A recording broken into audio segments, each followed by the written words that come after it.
O'zingiz o'qituvchi ekansiz. Bizgacha ish so'rab kelishingizga sizga nima majbur qildi?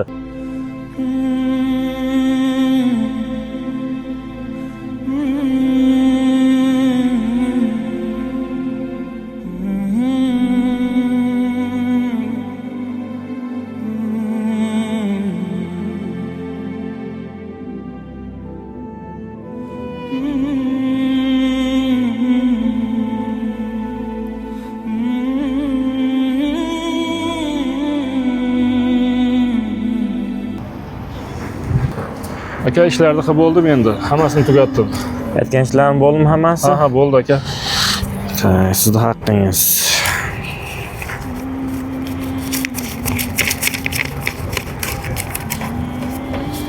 Mana kelishgan pulimiz.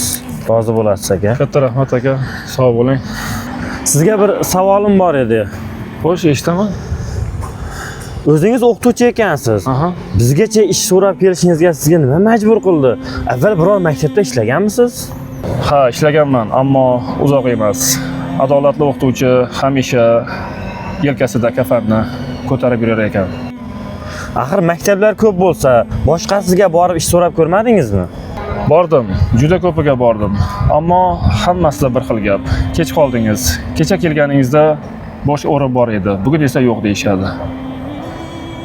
Vaziyatingizni tushunaman aka. Hozirgi zamonda direktorga dasturxon qilib bermasangiz, sizni ishga olmaydi-da aka. Oldimga so'rab kelibdi. Dasturxon yo'q ekan, olmadim. Ilmini boshimga uramanmi? Endi nima qilmoqchisiz aka? O'qituvchilikka yana qaytasizmi yoki qaytish niyatingiz yo'qmi? Yo'q, umuman qaytmayman. Hatto och qolsam ham qaytmayman. Nega? Qadr yo'q joyda sadoqat ham bo'lmaydi.